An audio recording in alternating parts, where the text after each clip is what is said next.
Direction maintenant ce port, parmi les plus beaux de France, Bonifacio, en Corse.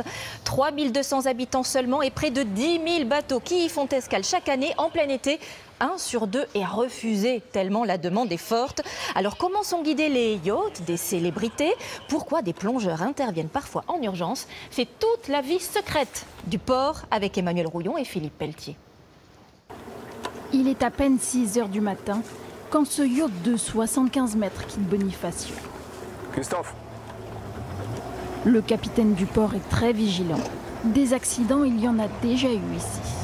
Au regard du trafic qu'on a souvent dans le port, ces bateaux-là, c'est pratiquement les plus grands qu'on reçoit. On a déjà eu des bateaux qui perdaient leur moteur, des bateaux qui rentraient contre le quai, qui restaient accrochés au quai.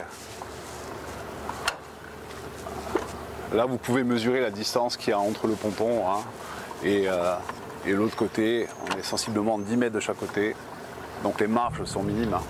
À son bord, une clientèle de luxe venue en Corse juste pour quelques heures. On n'en saura pas plus. Le reste est très confidentiel. Et justement, Michel, le directeur du port, prend le temps d'aller à la rencontre de ce capitaine d'un autre yacht. Il n'a pas souhaité que l'on filme le bateau pour préserver l'anonymat de ses clients. Alors les deux hommes discutent sur le pont supérieur. On a été plein toute la semaine jusqu'à présent. On a refusé du monde lundi, mardi, mercredi. On vient à Bonifacio parce que c'est un endroit privilégié des clients. Ils vont aimer aller à Portofino ou à Saint-Tropez, ils vont aimer aller à Bonifacio. Ici, ça fait partie du programme en fait. C'est-à-dire que si on vient dans le coin, on doit aller à Bonifacio. Autrefois petit port de pêche, la marine de Bonifacio est désormais très prisée des célébrités. Plus de 10 000 bateaux y font escale chaque année. C'est vraiment un port d'exception. Il faut savoir que dans une semaine normale, on refuse un bateau sur 2. Michel est bonifacien et petit-fils de pêcheur. Il gère le port depuis 15 ans. Bonjour Fatima, ça va? À ses côtés, une équipe d'une trentaine de personnes. Bonjour. Long time. How are you? Very well, still here. Okay, yes. Well. Bonjour Léane, ça va? Donc qu'est-ce que vous avez eu? Vous avez eu l'Albatros qui est rentré. L'Albatros qui est rentré à temps, il est rentré à l'heure, 20h40, on avait fini avec lui.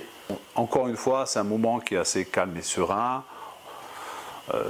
Après, on n'a plus le temps de se voir. Après, chacun s'occupe de ses priorités. La réunion est vite interrompue par une urgence. Christophe, son adjoint, doit plonger dans le port. Christophe, oui.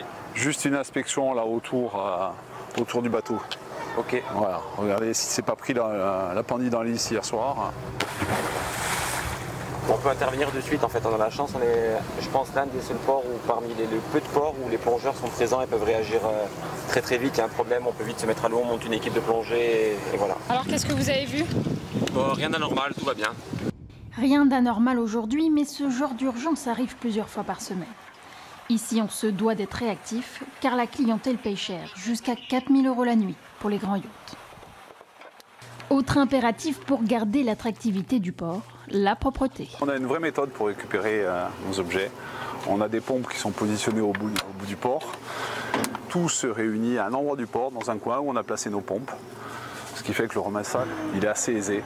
C'est une activité qui génère de la pollution, mais cette pollution-là, elle est digérée, elle est globalement maîtrisée. Admirer les falaises de Bonifacio se mérite. Il faut s'y prendre un mois à l'avance pour réserver l'une des 350 places.